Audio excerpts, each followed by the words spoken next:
What's up guys? I hope you are doing well. आइए वीर, welcome to study lover family. Sunday को ये video लाने का मेरा बेसिक एक ही पर्पज होता है, वो ये होता है कि आप लोगों की कंटिन्यूटी ब्रेक ना हो। यानी कि आप लोग जो भी मॉर्निंग में उठ रहे हैं, जिस तरीके से अपना टाइम टेबल शेड्यूल फॉलो करके चल रहे हैं, वो चलते रहे। तो इसलिए भले ही संडे में ये वीडियो छोटी रखता हूँ, पर लेकिन ताकि आप लोग कंटिन्यूटी बनाए रखें और आप लोगों का जो स्टडी प्लान है वो ब्रेक ना हो, उसको आप लोगों को भी फॉलो करके चलना है। देखिए, इंजॉय करना है, पर लेकिन अपना प्लान ब्रेक करके नहीं। आपको जो टाइम निकालना है वो एक्स्ट्रा टाइम निकालना है, जो कि आप लोगों को थोड़ा रिवीजन करना है, एक्स्ट्रा जो नई चीज़ नहीं पढ़नी है। तो उस तरीके से अपना शेड्यूल करके आप लोगों को 2-4 घंटे अपना इंजॉयमेंट के निकालने हैं, बाकी अपना पढ़ाई पे फोकस करना है। तो उस तरीके से ये सारी चीज़ें आप लोगों को एडजस्ट करनी आनी चाहिए। ये नहीं कि प्लान थोड़ा फॉलो नहीं हो तो फिर फ्रस्ट्रेट हो रहे हो, नहीं।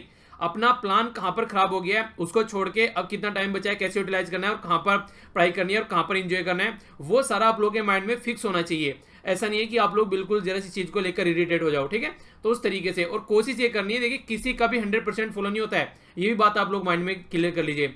कोई भी इंसान हो, उसका जो टाइम टेबल फॉलो होता है, अगर मैं भी अपना शेड्यूल बनाता हूँ तो मैं भी अपना लगभग 80 से 90% के करीब फॉलो कर पाता हूँ। हर एक इंसान की 100% कोई फॉलो नहीं कर पाता है, ठीक है। हाँ, जो बच गया थोड़ा सा, फिर उसको रिकवर कर लो जब भी आप लोगों को टाइम मिले, अपना अलग से निकाल के।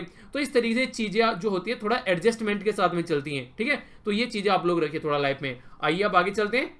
सबसे पहले नजर डालते हैं एक ज्योग्राफिकल इंडिकेशन के ऊपर, यानी कि भौगोलिक संकेतक के ऊपर, जो कि आप लोगों से पूछा गया था। ये है चेंगली कोंडन नेंद्रन केला। ये केरला में इसको जीआई का टैग दिया गया है और ये एक एग्रीकल्चर टाइप का प्रोडक्ट है जिसको ज्योग्राफिकल इंडिकेशन का दर्जा दिया गया था। तो इसके बारे में आप लोग हल्का सा आइडिया रख सकते हैं। आज का जो आप लोग का जीआई का टैग है, ये है नासिक ग्रेप्स। ग्रेप्स का मतलब अंगूर। तो ये कहां पर है और किस कैटेगरी में इसको जीआई का टैग दिया गया है, इसके बारे में आप लोग जाकर देखेगा। हल्का सा आइडिया आप लोग को होना चाहिए। फिर नेक्स्ट लेक्चर में इसको हम लोग डिस्कस कर लेंगे। और जब भी कोई क्वेश्चन पूछता हूं उसके बारे में थोड़ा सा डिटेल में जाकर पढ़ा करो, ताकि वो लंबे समय तक आप लोगों को याद रहे। रटना नहीं है, चीजों को अंडरस्टैंड करना है। आइए बात करते हैं यहाँ पर वार्म अप क्विज के बारे में, जो कि आप लोग को अटेम्प्ट करना है। इसके बारे में इसके बाद में हम लोग डिटेल में क्वेश्चन डिस्कस करेंगे और ये क्विज आप लोगों के सामने अटेम्प्ट करना है आप लोगों को। फिर आप लोग को आंसर बताऊंगा और अटेम्प्ट करने के बाद में अपना स्कोर कमेंट बॉक्स में आप लोग को लिखना है। सबसे पहले बात की जा रही है यहाँ पर कि एक एजेंसी के बारे में जो प्रिपेयर करती है हमारी कंट्री में जो अप्लायंसेज होते हैं, या फिर आप लोग का जो भी स्पेसिफिक प्रोसीजर होता है, तो यहाँ पर किस तरीके से जो स्टैंडर्ड तैयार किया जाता है। मान लीजिए कोई इलेक्ट्रिसिटी का आप लोग फ्रिज लेकर आ रहे हैं, रेफ्रिजरेटर वगैरह, एसी वगैरह, तो जो स्टार रेटिंग होती है, ये पूछा जा रहा है इनडायरेक्ट वे में, इसमें मेन रोल कौन प्ले करता है।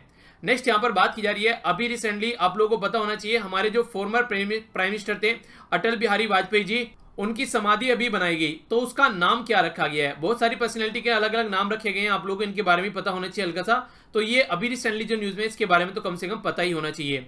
फर्स्ट मीटिंग अभी फॉलोअप कमेटी के द्वारा जो इंप्लीमेंट करने की बात की गई, ट्राइलेटरल चाबार एग्रीमेंट, ये 3 कंट्री के बीच में है। यानी कि ट्राइलेटरल चाबार एग्रीमेंट 3 कंट्री के बीच में है। चाबार यहाँ पर एक पोर्ट सिटी है। पहले तो आप लोगों को ये बताना है पोर्ट सिटी किस कंट्री के अंदर में है। दूसरा, यहाँ पर ये 3 कंट्री के बीच का ट्राइलेटरल एग्रीमेंट है। एक है इंडिया, दूसरा कंट्री का नाम बताना है, और तीसरा है ईरान। तो ये आप लोगों को पता होना चाहिए, काफी इंपॉर्टेंट है और काफी न्यूज में है।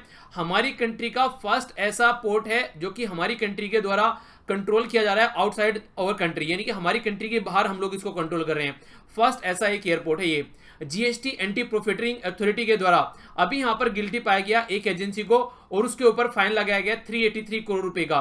तो ये आप लोगों को बताना है उसका नाम क्या है। ये क्या होता है एंटी प्रॉफिटिंग? ये होता है, मान लीजिए जैसे जीएसटी की पहले कोई रेटिंग में कोई प्रोडक्ट 28 के प्रतिशत की रैंकिंग में था, फिर घटाकर टैक्स उस पर मान लीजिए 5 कर दिया।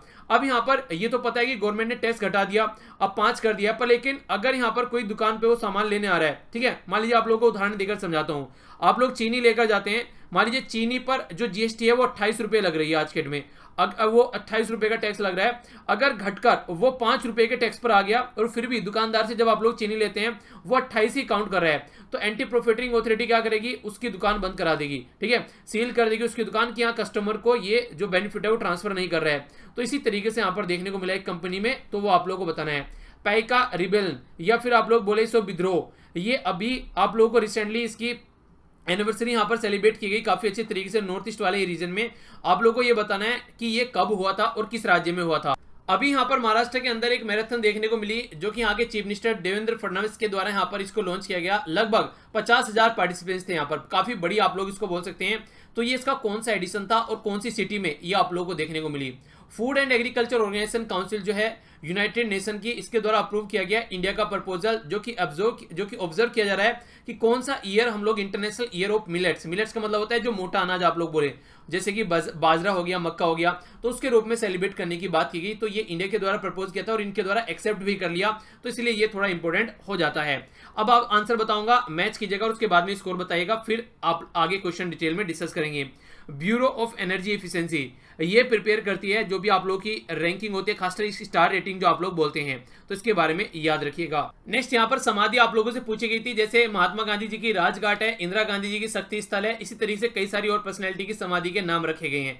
तो अटल बिहारी वाजपेयी जी का नाम रखा गया है सदैव अटल, तो इनकी समाधि का नाम याद रखिएगा। आगे क्वेश्चन पूछा जा सकता है, कई सारे पर्सनैलिटी के नाम दे देंगे और मैच करने के लिए बोल दिया जाएगा कि आप लोगों को मैच कीजिए कौन सी पर्सनैलिटी की समाधि है यहाँ पर ये, ओके। और ये यहाँ पर जो बात की जा रही है ट्राइलेटरल चाबार पोर्ट के बारे में, ये एग्रीमेंट इंडिया, अफगानिस्तान और ईरान के बीच में देखने को मिला।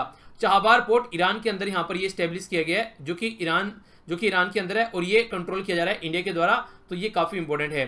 ये जीएसटी एंटी प्रॉफिटरिंग यानी कि एंटी प्रॉफिट यानी कि प्रॉफिट जो पहुंचना चाहिए जनता तक वो नहीं पहुंचने दे रहा है, ये हिंदुस्तान यूनिलीवर, तो यहाँ पर इसके ऊपर ये फाइन लगाया गया। पाइका रिबेलियन जो है यहाँ पर ये आप लोगों को उड़ीसा में देखने को मिला और खासकर यहाँ पर 1817 ये यहाँ पर ईयर था जो कि ब्रिटिश गवर्नमेंट के खिलाफ यहाँ पर ये विद्रोह किया गया था। ये यहाँ पर 16वां एडिशन देखने को मिला मुंबई मैराथन का, जो कि लगभग 50,000 लोगों के द्वारा पार्टिसिपेट किया गया और चीफ मिनिस्टर के द्वारा यहाँ पर इसको स्टार्ट किया गया था। 2023 यहाँ पर 2023 जो साल है यहाँ पर इसको सेलिब्रेट करने की बात करें इंटरनेशनल ईयर ऑफ मिलेट्स के रूप में, तो ये काफी इंपॉर्टेंट है, इसके बारे में याद रखिएगा। क्यों? क्योंकि इंडिया के द्वारा इसको प्रपोज किया गया था, ऐसा नहीं कि अपनी मर्जी से ही वो इसको सेलिब्रेट कर रहे हैं, तो इसलिए इसकी थोड़ी सी और इंपॉर्टेंस बढ़ जाती है, ओके। आइए अब आगे बढ़ते हैं। काफी इंपॉर्टेंट, काफी इंटरेस्टिंग क्वेश्चन है, थोड़ा ध्यान से सुनिएगा, कई सारी इंटरेस्टिंग बातें आप लोगों को जानने को मिलने वाली है। पुलिकट लेक के बारे में जिक्र यहाँ पे किया जा रहा है, इसके बारे में 3 स्टेटमेंट है और पूछा गया कौन सी स्टेटमेंट करेक्ट है, तो ये आप लोगों को ध्यान रखना है। सबसे पहली स्टेटमेंट है पुलिकट लेगून, ये सेकंड लार्जेस्ट यहाँ पर ये ब्रैकिस वाटर लेगून है यहाँ पर आफ्टर चिल्का। हमारी कंट्री में सबसे ज्यादा जो इस तरीके की लेक है सबसे बड़ी वो चिल्का है और दूसरे नंबर पर पुलिकट लेक है, ओके।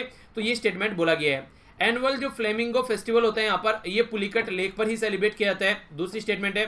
तीसरी स्टेटमेंट है कि लेक जो है यहाँ पर ये पुलिकट ये बर्ड सेंचुरी की तरीके से भी इसको देखा जाता है, ठीक है ना, यानी कि बर्ड सेंचुरी भी यहाँ पर शामिल है। तो कौन सी स्टेटमेंट यहाँ पर सही है? फर्स्ट में बोला गया यहाँ पर 1 और 2, बी में बोला गया 1 और 3, सी में बोला गया 2 और 3, डी में बोला गया 1, 2 और 3, तो आंसर है इसका डी। डिटेल में जानते हैं क्या क्या बात की जा रही है। अगर बात करें यहाँ पर पुलिकट लेगून लेक के बारे में, तो सेकंड है आफ्टर चिल्का हमारी कंट्री में, ये आप लोग यहाँ पर देखते हैं पुलिकट लेक हो गई। और 2 रिवर है यहाँ पर, एक तो है अरानी रिवर और दो नहीं 3 रिवर है, दूसरा यहाँ पर कलांगी रिवर, तीसरा यहाँ पर स्वर्णमुखी रिवर, तो ये तीनों रिवर इसी का पार्ट है यहाँ पर, ये भी आप लोग यहाँ पर इसके बारे में आइडिया रख सकते हैं। और यहाँ पर ये बर्ड सेंचुरी भी है और इसी के साथ में फ्लेमिंगो फेस्टिवल यहाँ पर देखने को मिलता है, जो कि 3 दिन का फेस्टिवल यहाँ पर निकल कर आता है, ठीक है। तो ये कुछ बातें हैं जो आप लोगों से यहाँ पर इसके बारे में पूछी जा सकती है। अगर चिल्का लेक के बारे में जिक्र करें यहाँ पर, जो कि हमारी कंट्री की फर्स्ट ये इस तरीके की लार्जेस्ट लेक है, तो ये यहाँ पर उड़ीसा के अंदर आप लोगों को देखने को मिलेगी, ठीक है। तो ये क्वेश्चन आप लोगों का हो गया, आंसर हो गया इसका डी। आगे बढ़ता हूं अब। अगला क्वेश्चन है यहाँ पर, ये है गोल्डन लंगूर कंजर्वेशन ब्रीडिंग प्रोग्राम, रिसेंटली अभी लॉन्च किया गया था और न्यूज में भी था यहाँ पर, तो ये कौन से राज्य के द्वारा यहाँ पर इंप्लीमेंट किया गया? मणिपुर, मिजोरम, मेघालय या फिर आसाम? आइए जानते हैं आंसर यहाँ पर क्या है। आंसर है इसका बी, ठीक है, सॉरी बी नहीं है यहाँ पर, ये डी है, इसको डी कर दीजिएगा। यहाँ पर पीडीएफ जब डाउनलोड करेंगे तो यहाँ पर इसको डी कर दूंगा। तो आसाम के अंदर है, ये इस तरीके का देखने को मिलेगा। नाम इसका क्या है? गोल्डन लंगूर। क्योंकि गोल्डन क्या है? क्योंकि ये गोल्डन कलर का है, ये आप लोग इसका कलर देखते हैं। तो इसके लिए यहाँ पर ये प्रोग्राम स्टार्ट किया गया था, जिसको बोला गया यहाँ पर आसाम गोल्डन लंगूर कंजर्वेशन ब्रीडिंग प्रोग्राम। ये जो है ये एक तरीके की सक्सेस यहाँ पर देखने को मिली, क्योंकि इसकी वजह से जो यहाँ पर गुवाहाटी जू भी जिसको बुलाया जाता है, आसाम स्टेट के द्वारा जो जू है यहाँ पर, उसमें काफी इनकी संख्या बढ़ती नजर आई। और जो फंड किया गया था ये सेंट्रल जू अथॉरिटी CZA के द्वारा फंड किया गया था और प्रोजेक्ट स्टार्ट किया गया था 2011-12 में। रिसेंटली फिर से न्यूज में आया, क्योंकि इनकी जो संख्या वो काफी बड़ी हुई यहाँ पर नजर आई और एक तरीके से सक्सेसफुल प्रोजेक्ट की तरीके से इसको देखा जा रहा है, इसलिए ये न्यूज में था। तो आंसर क्या हो गया? डी, यानी कि नॉर्थ ईस्ट से रिलेटेड है, तो इसलिए भी इंपॉर्टेंट है। आगे चलते हैं। क्वेश्चन नंबर नेक्स्ट आप लोगों के सामने, थोड़ा सा ध्यान से सुनिएगा क्योंकि कई सारे कॉन्सेप्ट आप लोगों के क्लियर करने वाला है ये क्वेश्चन।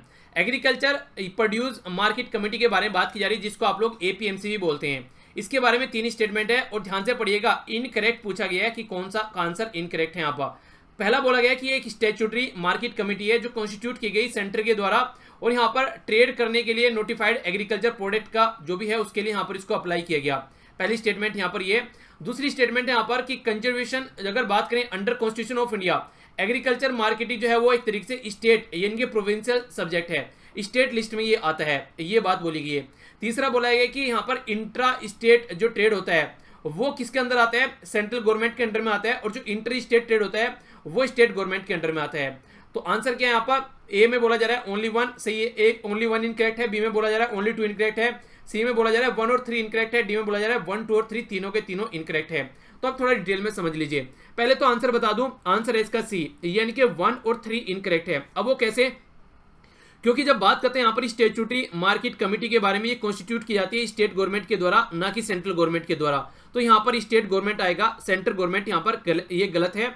और इसी तरीके से आप लोग यहाँ पर इसको एक तरीके से कॉमन सेंस से भी आप लोग इसको देखते हैं कि दोनों स्टेटमेंट्स में से एक स्टेटमेंट बिल्कुल गलत होगी। क्यों, एक तो बोला जा रहा है स्टैट्यूटरी मार्केट कमेटी कॉन्स्टिट्यूट की जाती है सेंट्रल गवर्नमेंट के द्वारा, दूसरा बोला जा रहा है यहाँ पर कि इंडियन में अगर बात करें एग्रीकल्चर जो मार्केटिंग है वो स्टेट वो राज्य के सब्जेक्ट के अंदर में आता है। तो एक तरीके से कंट्रोवर्शियल हो गई ना दोनों स्टेटमेंट। इस तरीके से भी आप लोग अंडरस्टैंड कर सकते हैं कि अपने आप ही कौन सा ऑप्शन सही है और कौन सा ऑप्शन गलत है। इसलिए बोलता हूं कि माइंड थोड़ा ओपन रखेंगे तो आप लोग कई बार क्वेश्चन में से आंसर निकाल लेंगे इस तरीके से। तो ये थोड़ा ध्यान रखकर चलिएगा, यानी कि कंट्रोवर्शियल स्टेटमेंट आप लोगों को देखने को मिल जाती है अपोजिट एक दूसरे के। तो ये यहाँ पर देखने को मिल रही है, तो ये सही होगा या फिर ये सही होगा अगर यहाँ पर ढंग से इसको देखेंगे तो सेकंड स्टेटमेंट सही है और फर्स्ट स्टेटमेंट यहाँ पर गलत हो गई। अगली बात करते हैं यहाँ पर, ये आप लोगों ने पहले भी ध्यान से अगर पढ़ा होगा, यहाँ पर इंट्रा और इंटर की बात की जाती है, दोनों में थोड़ा सा डिफरेंस है। कई बार कई बच्चों में कंफ्यूजन होता है इसको लेकर। इंट्रा का मतलब होता है अपने ही अंदर, यानी कि एक स्टेट के अंदर बोल देंगे हम लोग, एक डिस्ट्रिक्ट से दूसरे डिस्ट्रिक्ट में ट्रेड हो गया, एक एरिया से दूसरे एरिया में ट्रेड हो गया, पर लेकिन इस राज्य की फिजिकल बाउंड्री के अंदर ही ट्रेड हो रहा है, इस राज्य से बाहर नहीं जा रहा है। तो इसको हम लोग क्या बोल देते हैं, इसको बोलते हैं इंट्रा। जब इंटर की बात आती है तो यानी कि उत्तर प्रदेश और यहाँ पर मध्य प्रदेश के बीच में ट्रेड हो रहा है, मध्य प्रदेश और तमिलनाडु के बीच में ट्रेड हो रहा है, इसको बोलते हैं क्या, इंटर ट्रेड। ठीक है, इंटर स्टेट ट्रेड। अब यहाँ पर अब देखिए स्टेटमेंट आप लोगों को अपोजिट नजर आएगी। इंटर स्टेट ट्रेड का मतलब है कि सेंटर के अंडर आ गया ये, क्यों, क्योंकि यहाँ पर ये कई सारे स्टेट के बीच में भी ट्रेड यहाँ पर हो सकता है, तो स्टेट गवर्नमेंट नहीं करेगी इसको सेंट्रल गवर्नमेंट करेगी। इंट्रा एक राज्य के अंदर बात करी जा रही है, तो एक राज्य का क्या रूल और रेगुलेशन होगा वो राज्य खुद डिसाइड करेगा।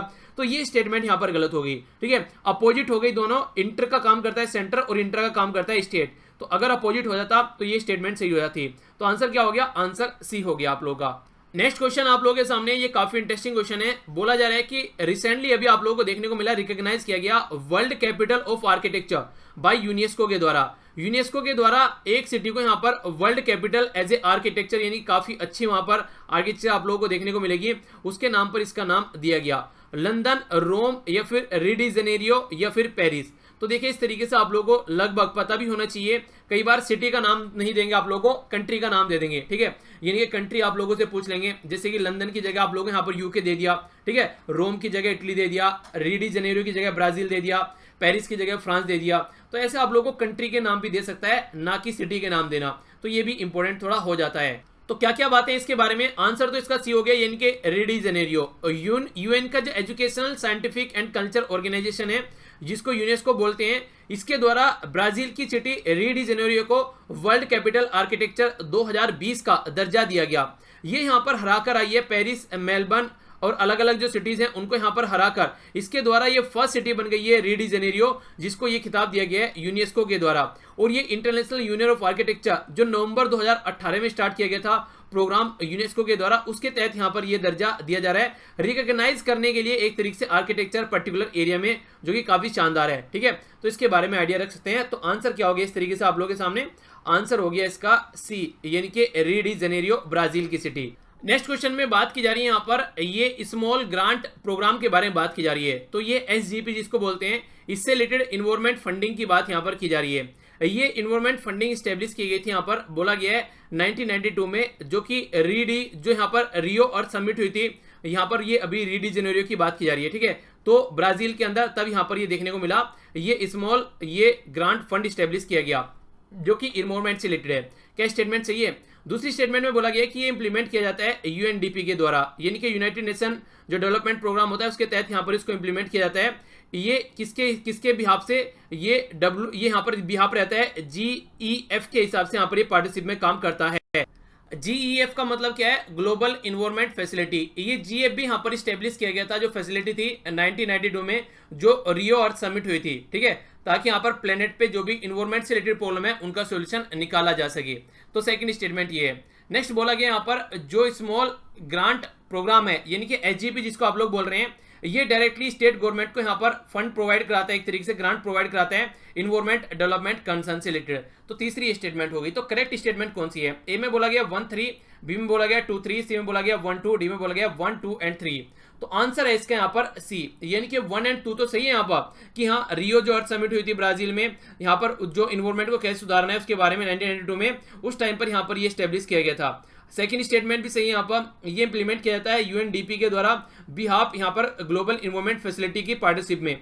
पर लेकिन ये डायरेक्टली यहाँ पर कम्युनिटी लेवल पर काम करता है, स्टेट गवर्नमेंट के साथ में काम नहीं करता है, कम्युनिटी पार्टिसिपेशन की ये बात करता है, बिल्कुल ग्राउंड लेवल पर चला जाता है, पंचायती लेवल पर आप लोग बोल सकते हैं, ना कि राज्य के लेवल पर, ठीक है। तो ये स्टेटमेंट यहाँ पर गलत होगी, तो आंसर हो गया सी। तो ये था आज का छोटा सा डिस्कशन। बाकी आज डिस्कशन को थोड़ा छोटा रखते हैं, संडे भी आप लोग रिवीजन पर ज्यादा फोकस दिया कीजिए जो भी कंप्लीट वीक में पढ़ते हैं, और अपने आप को मोटिवेट रखते हुए बिल्कुल पैटर्न फॉलो कर आप लोगों को चलना होता है। तो मिलता हूं नेक्स्ट लेक्चर में। बड़ों को नमस्ते, छोटों को प्यार, छोटी सी लाइफ एंजॉय करो यार। बाकी आप लोग कनेक्ट रह सकते हैं यहाँ पर, और इसी के साथ में जो भी PDF डाउनलोड करना है उसका भी लिंक आप लोग यहाँ पर मिल जाता है। ओके, तो आसपास सफाई रखिए, पानी और पेड़ पौधों से कीजिए, पॉलिथीन और प्लास्टिक बिल्कुल यूज नहीं करना है। तो मिलता हूं नेक्स्ट लेक्चर में, तब तक के लिए थैंक्स लॉट फॉर लिसनिंग। जय हिंद।